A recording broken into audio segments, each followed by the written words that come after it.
নমস্কার বন্ধুরা, আশা করি আপনারা সবাই ভালো আছেন। আমরা সবাই ভালো আছি। তো বন্ধুরা দেখতেই পাচ্ছেন এখানে আমি নিয়েছি একটা বড় রূপচাঁদা মাছ, আর এখানে একটা আলু একটা কোয়াশ। তো এই আলু আর কোয়াশ দিয়ে কিন্তু একটা দারুণ মজাদার রেসিপি তৈরি হতে যাচ্ছে। তো আপনারা অনেকেই কোয়াশ খেয়েছেন অনেকভাবে, কিন্তু একবার হয়তো এভাবে কখনো খাননি। তো অবশ্যই বলবো বন্ধুরা, এই কোয়াশ কিন্তু এইভাবে রান্না করলে একদম পুরোপুরি স্বাদটাই চেঞ্জ হয়ে যায়। তো অবশ্যই বলবো একবার এইভাবে রান্না করে দেখুন, অবশ্যই আপনাদের ভালো লাগবে। তো বন্ধুরা দেখুন, এখানে কিন্তু ছোট সাইজের একটা কোয়াশ নিয়েছি আমি, আর এখানে নিয়েছি একটা আলু। তো আলু আর কোয়াশটা কিন্তু প্রায় একই সাইজ মতো আমি নিয়েছি, মানে লম্বায় একই সাইজ। তো দেখতে পাচ্ছেন এখানে। তো অবশ্যই বন্ধুরা বলবো, যেহেতু একটা মজাদার রেসিপি তৈরি হতে যাচ্ছে, তো অবশ্যই সঙ্গে থেকে পুরো ভিডিওটা দেখবেন স্কিপ না করেই। তাহলে আপনারা এরকম সুস্বাদু একটা রেসিপি তৈরি করে নিতে পারবেন। তো বন্ধুরা দেখতে পাচ্ছেন কোয়াশ। তো কোয়াশ সাধারণত মিডিলের যে বরাবর অংশটা আছে সেই বরাবর অংশটা কিন্তু কেটে নিতে হয়। তো দেখতে পাচ্ছেন আমি কিন্তু মাঝ বরাবর কিন্তু কেটে নিলাম। আর এখন এই কোয়াশটাকে আমি 4 টুকরো করে কেটে নেব। তো বন্ধুরা দেখুন, তো 4 ফালা করার পর কোয়াশটার যে চির হয়েছে, তো সেই চিরের থেকে যে বীজ আছে সেই বীজটাকে কিন্তু আমি সরিয়ে নিলাম। তো দেখতে পাচ্ছেন এখন কত সুন্দরভাবে বীজটাকে ছাড়ানো হয়ে গেল। আর যে খোসাটা আছে সেই খোসাগুলোকে সুন্দরভাবে ছুলে নিতে হবে। তো বন্ধুরা এইভাবে পুরো কোয়াশটাকে ছুলে নেব। তো দেখতে পাচ্ছেন বন্ধুরা, কোয়াশটা আমার ছোলা হয়ে গেছে। তো এরকম করে এক এক করে আমি 4টা টুকরোকে সুন্দর করে ছুলে নেব। তো দেখতেই পাচ্ছেন। তো বন্ধুরা অবশ্যই আপনারা কোয়াশ খেয়েছেন, তো একবার এভাবে যদি এরকম করে কেটে নিয়ে যদি করেন, তাহলে দেখবেন এর একটা আলাদাই কিন্তু স্বাদ আছে। তো এক এক জিনিসে যদি এক এক রকম করে কাটা যায়, তাহলে এর স্বাদ কিন্তু অনেকটাই চেঞ্জ হয়ে যায়। তো অবশ্যই বলবো যে আপনারা তো হয়তো অনেকেই অনেকভাবে খেয়েছেন কোয়াশ, কিন্তু এভাবে হয়তো বড় বড় পিস করে কখনো মানে করেননি কোনো কিছু। তো অবশ্যই বলবো এভাবে যদি একবার করে দেখেন, তাহলে খেতে কিন্তু একটা আলাদা এর মধ্যে স্বাদ চলে আসে। তো অবশ্যই একবার এই রেসিপিটা আপনারা ট্রাই করে দেখবেন, অবশ্যই আপনাদের ভালো লাগবে। তো বন্ধুরা দেখুন, এখানে যে আলু আছে, তো আলুটাও আমার ছোলা হয়ে গেছে প্রায়। তো এই আলুটাকেও কিন্তু আমি একইভাবে যে 4 টুকরো করে কেটে নেব। কারণ এখানে যে কোয়াশটা আছে, তো সেটা কিন্তু 4 টুকরো করে কেটে নিয়েছি বড় বড় সাইজ করে। তো আলুটাকেও ঠিক একই সাইজ করে কেটে নেব। তো আপনারা অবশ্যই যদি এরকম করে কোয়াশের কোনো রেসিপি তৈরি করেন, তাহলে অবশ্যই কোয়াশটাকে একটু ছোট সাইজ নেওয়ার চেষ্টা করবেন, তাহলে কিন্তু ভালো হবে। কারণ বড় সাইজ হলে অনেকটাই বড় হয়ে যাবে। তো আলুটাও কিন্তু কোয়াশের মাপ মতোই নেওয়ার চেষ্টা করবেন, তাহলে দেখবেন খুব সুন্দর হবে, একই মতো দেখতে হবে। আর মানে রান্না করলেও এটা খেতে খুবই ভালো হবে। তো অবশ্যই এভাবে একবার ট্রাই করে দেখবেন, আশা করি আপনাদের ভালো লাগবে।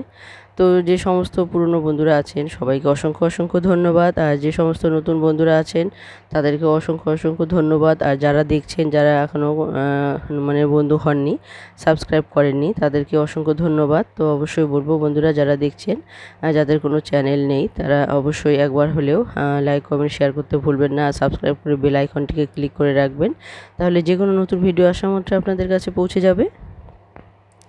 তো বন্ধুরা দেখুন, এখানে আমি একটা নিয়েছি লোহার কড়াই, আর এখানে আমি দিয়ে দিলাম সাদা তেল। তো এই তেলের মধ্যে আমি মাছটা ভেজে নেব, আর এই তেল দিয়ে পুরো রান্নাটা কিন্তু হয়ে যাবে।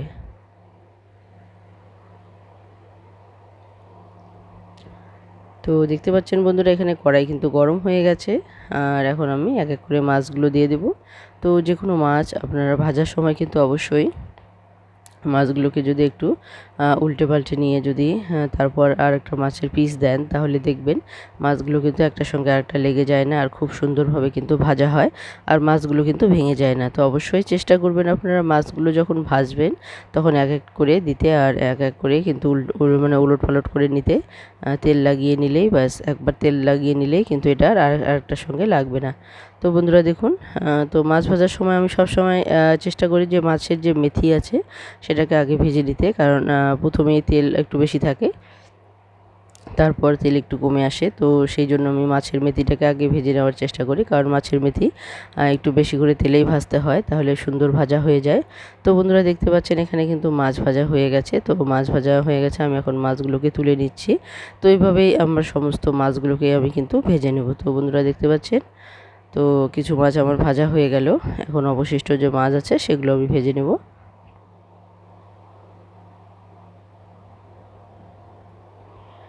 তো বন্ধুরা দেখতে পাচ্ছেন অন্য একটা গ্যাসের ওভেনে কিন্তু আমি বসিয়ে দিয়েছি অন্য একটা কড়াই, সিলভার কড়াই। তো এখানে আমি দিয়ে দিয়েছি জল। জলটাও প্রায় গরম হয়ে এসেছে। এখন যে আলু আর কোয়াশটা আমি কেটে নিয়েছি তো সেটা আমি দিয়ে দিয়েছি, আর এটা প্রায় আমি 50%-এর মতো সেদ্ধ করে নেব। তো পুরোপুরি সেদ্ধ করব না, কারণ এটাকে আমি কিছুটা ভেজে নেব আর কিছুটা ঝোলের মধ্যে সেদ্ধ হয়ে যাবে। তো অবশ্যই চেষ্টা করবেন 50%-এর মতো এটাকে সেদ্ধ করে নিতে। তো বন্ধুরা দেখতে পাচ্ছেন এখানে কিন্তু জলও ফুটে উঠেছে, আর এটা আমি সেদ্ধ করে নেব, প্রায় 50%-এর মতোই সেদ্ধ করে নেব।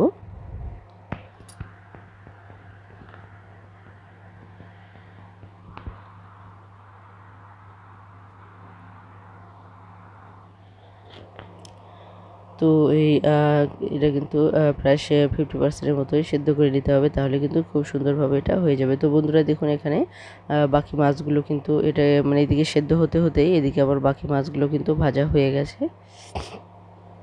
তো দেখতেই পাচ্ছেন এখানে আমি প্রায় 50%-এর মতোই কিন্তু আলু আর যে কোয়াশ আছে সেগুলোকে প্রায় সেদ্ধ করে নিয়েছি। তো অবশ্যই আপনারা চাইলে ঢাকা দিয়ে এটাকে সেদ্ধ করে নেবেন, তো তাড়াতাড়ি সেদ্ধ হয়ে যাবে। তো বন্ধুরা দেখুন তো এটাকে কিন্তু সেদ্ধ করে নিয়েছি আমি। তো এখন আমি এটাকে নামিয়ে নিলাম, আর নামিয়ে নেওয়ার পর যে মাছ ভাজার যে তেলটা আছে সে অবশিষ্ট তেলটা দিয়ে কিন্তু এটাকে ভেজে নিতে হবে। তো দেখতে পাচ্ছেন এটা কিন্তু একদম বেশি সিদ্ধ হয়নি।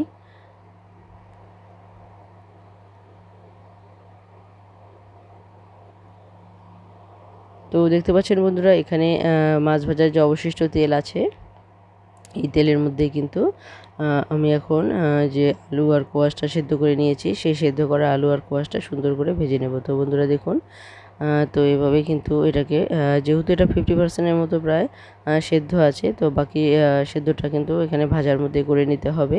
আর একটু আধটু শক্ত থাকলেও সেটা ঝোলের মধ্যে কিন্তু সেদ্ধ হয়ে যাবে।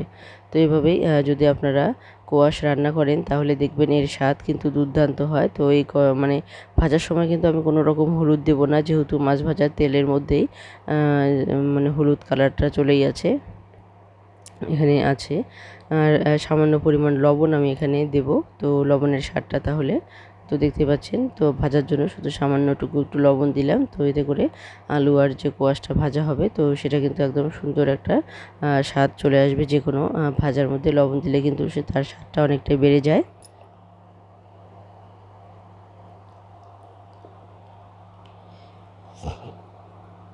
তো এভাবে কিন্তু এটাকে সুন্দর করে ভেজে নিতে হবে আর প্রায় সেদ্ধ করে নিতে হবে।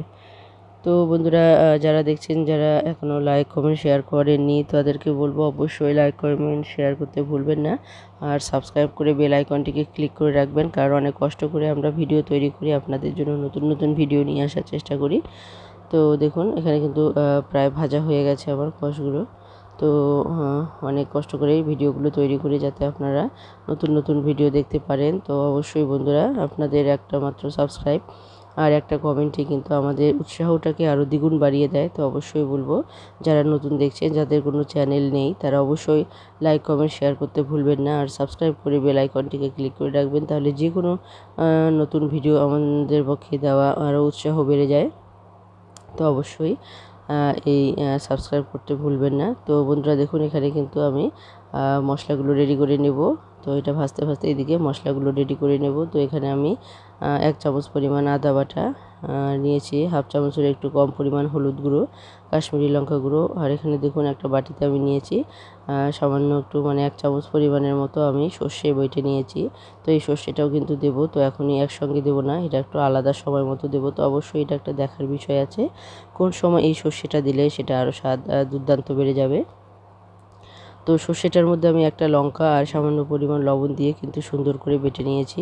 তো বন্ধুরা দেখুন এখানে কড়াইয়ের মধ্যে এখন আমি কড়াই আবার বসিয়ে দিয়েছি, আর যে ভাজা যে তেলটা ছিল, অবশিষ্ট যে তেলটা ছিল, মানে কোয়াশ আর আলুটা ভাজার পরেও অবশিষ্ট কিছু তেল ছিল, তো সেই তেলটাই কিন্তু আমি এখন এই কড়াইয়ের মধ্যে দিয়ে এই মাছটাকে এখন ঝোল করব। তো বন্ধুরা অবশ্যই দেখুন এখানে কিন্তু কয়েকটা কাঁচা লঙ্কা দিলাম আর সামান্য পরিমাণ কালো জিরে এখানে আমি সম্বারে দেবো। তো ওই মাছ ভাজার তেল দিয়ে কিন্তু এই রান্নাটা হচ্ছে, তো দেখতেই পাচ্ছেন। তো এই রেসিপিটা কিন্তু খেতে সত্যি খুব সুস্বাদু হয়েছে, তো অবশ্যই একবার ট্রাই করবেন। আর পুরনো বন্ধুরা সবাইকে অসংখ্য অসংখ্য ধন্যবাদ। এভাবেই সবসময় পাশে থাকবেন। আমি হয়তো সময় মতো পৌঁছতে পারি না, আমার লেট হয়ে যায়, সবার কাছে পৌঁছতে অনেকটাই সময় লাগে। তো অবশ্যই বলবো বন্ধুরা, কারণ একটা ভিডিও ফুল ওয়াচ করতে কিন্তু অনেকটাই টাইম লেগে যায়। তো সমস্ত কাজ করে নিজের ভিডিও করে তারপর সবার কাছে পৌঁছতে কিন্তু লেট হয়ে যায়। তো অবশ্যই কেউ কিছু মাইন্ড করবেন না যদি লেটে পৌঁছাই। তো বন্ধুরা অবশ্যই চেষ্টা করবেন আপনারা আপনাদের সময় মতো আমার চ্যানেলে পৌঁছানোর। তো বন্ধুরা দেখুন, এখানে কিন্তু স্বাদ মতো দিয়ে দিলাম আমি লবণ। লবণ দিয়ে এটাকে একটু ভালো করে কষিয়ে নিতে হবে। তো বন্ধুরা এখনও কিন্তু এখানে আমি সর্ষেটা দেইনি। তো সর্ষেটা যে বেটে নিয়েছি সেটা আমি জলে গুলে কিন্তু রেখে দিয়েছি। তো এটা আমি সময় মতোই দেবো। তো কখন দিতে হবে অবশ্যই এটা একটা দেখার বিষয় আছে। তো এভাবে যদি সর্ষে গুলে দেওয়া যায় তাহলে কিন্তু এর স্বাদ আরও দ্বিগুণ বেড়ে যায়। তো বন্ধুরা দেখতে পাচ্ছেন এখানে কিন্তু কষানো হয়ে গেছে, মশলাগুলো আর তেলও ছাড়তে শুরু করে দিয়েছে।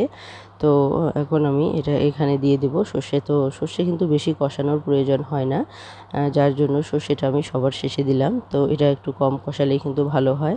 তো দেখুন মশলাটা পুরোপুরি কষানো হয়ে গেছে, এরপরেই কিন্তু আমি সর্ষেটা দিয়ে দিলাম। আর সর্ষেটা দেওয়ার পর 2 মিনিট নাড়াচাড়া করলেই কিন্তু হয়ে যায়। তো সর্ষে যত কম কষানো যায় ততই কিন্তু এর স্বাদ দ্বিগুণ বেড়ে যায়। তো বন্ধুরা দেখুন এখানে মশলাটাকে কিন্তু পুরোপুরি ভালোভাবে কষিয়ে নিয়েছি। তারপর আমি যে বেটে রাখা সর্ষে, সেই সর্ষেটা কিন্তু আমি জলে গুলে রেখে দিয়েছিলাম। তো সেটা আমি দিয়ে দিলাম এখন। আর এখন আমি দিয়ে দিব আলু আর যে কোয়াশটা আমি ভেজে রেখেছি সুন্দর করে, সেই ভেজে রাখা আলু আর কোয়াশটা কিন্তু এখন আমি দিয়ে দেবো। তো বন্ধুরা দেখুন এখানে কিন্তু সর্ষে দেওয়ার পর আমি কষিয়ে নিয়েছি একটুখানি। তো এখন আমি আলু আর কোয়াশগুলো দিয়ে দেবো। আর কোয়াশ আর আলুটা দেওয়ার পর কিন্তু একটু নাড়াচাড়া করেই আমি এখানে স্বাদ মতো জল দিয়ে দেবো। তো যে পরিমাণ আমি লবণ দিয়েছিলাম সেই আন্দাজ মতোই কিন্তু এখানে আমি দিয়ে দেবো জল। তো বন্ধুরা অবশ্যই আপনারা আপনাদের পরিমাণ মতোই দেবেন। তো এইভাবে আপনারা যদি কোয়াশ রান্না করেন এর স্বাদ কিন্তু হবে দুর্দান্ত। তো আমি এখানে একটা কোয়াশ দিয়েছি। তো আপনারা আপনাদের যতটা প্রয়োজন হবে, যতটা বাড়িতে সদস্য আছেন সেই আন্দাজ মতো একটার জায়গায় দুটো দিতে পারেন, কোনো অসুবিধা নেই। তো এভাবেই কিন্তু বড় বড় পিস করে কেটে নেবেন, তাহলে দেখবেন এর স্বাদ কিন্তু আলাদাই হয়। কারণ ছোট ছোট পিস করে আমরা হয়তো অনেকেই কোনো সবজির মধ্যে মিশানো খেয়েছি বা অন্যভাবে খেয়েছি, কিন্তু এভাবে হয়তো বড় পিস করে কখনো খাওয়া হয়নি। তবে অবশ্যই বলবো এর স্বাদ কিন্তু দুর্দান্ত হয়েছে। তো অবশ্যই একবার হলেও ট্রাই করে দেখবেন, আশা করি আপনাদের ভালো লাগবে। তো বন্ধুরা দেখুন এখানে আমি 1.5 বাটি পরিমাণ জল দিয়ে দিয়েছি। তো এখানে কিন্তু ভাজার মধ্যে কোয়াশগুলো কিছুটা সেদ্ধ হয়ে গিয়েছে। তো বাকি একটু শক্ত শক্ত আছে, আমার মনে হয়েছে যে এটাকে আরও রসালো করতে গেলে এটাকে আরও একটু সেদ্ধ করে নিতে হবে, যার জন্য একটু জল কিন্তু আমি একটু বেশি করে দিয়েছি, যাতে এটা পুরোপুরি একদম রসালোভাবে সেদ্ধ হয়ে যায়।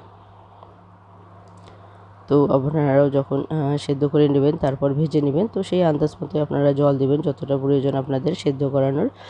তো বন্ধুরা দেখুন যেহেতু এখানে আমার শক্ত মনে হয়েছে, তো এটাকে রসালো করার জন্য এটা আমি জলটা একটু বেশি করে দিয়েছি। তো এটাকে আর একটু সেদ্ধ করে নিতে হবে। তো আপনারা যদি পুরোপুরি ভাজার মধ্যে সেদ্ধ করে নিতে পারেন তাহলে এতটা জল আপনাদের না দিলেও হবে।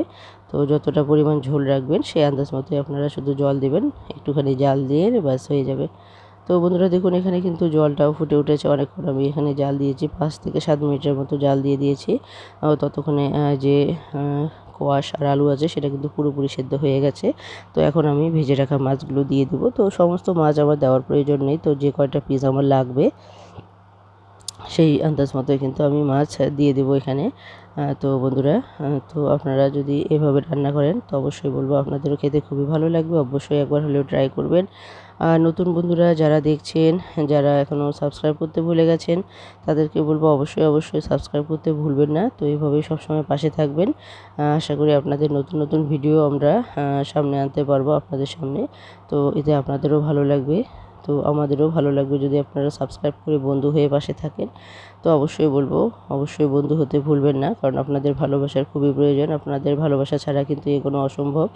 তো অবশ্যই বলবো, আর যাদের চ্যানেল আছে তাদেরকে অবশ্যই বলবো বন্ধুরা এগিয়ে যাওয়ার জন্য কিন্তু একে অপরের পাশে থাকা খুবই প্রয়োজন, কারণ কারো মানে সহযোগিতা ছাড়া কিন্তু এগিয়ে যাওয়া অসম্ভব। তো আমার যেমন আপনাদের প্রয়োজন আছে সেরকম আপনাদেরও কিন্তু সবার প্রয়োজন আছে। তো সেরকমই সবাই সবার পাশে থাকবেন, তাহলে দেখবেন দ্রুত আমরা কিন্তু এগিয়ে যেতে পারবো। তো বন্ধুরা দেখুন এখানে কিন্তু রান্নাটা আমার হয়ে গেছে, আমি নামিয়ে নিয়েছি। দেখুন কতটা লোভনীয় হয়েছে দেখতে। তো এই যে কোয়াশ আছে, কোয়াশটা দেখছেন কতটা লোভনীয় হয়েছে। তো এর স্বাদ কিন্তু দুর্দান্ত হয়েছে। তো অবশ্যই বলবো, আপনারা তো কোয়াশ অনেকভাবে খেয়েছেন, একবার এভাবে অবশ্যই ট্রাই করে দেখবেন, আশা করি আপনাদের ভালো লাগবে। তো যে সমস্ত বন্ধুরা এখনও অবধি সঙ্গে আছেন সবাইকে অনেক অনেক ধন্যবাদ। আর সবার প্রতি অনেক অনেক ভালোবাসা রইল। এইভাবেই সব সময় পাশে থাকবেন, আশা করি আমি আপনাদের পাশে থাকার চেষ্টা করব সব সময়।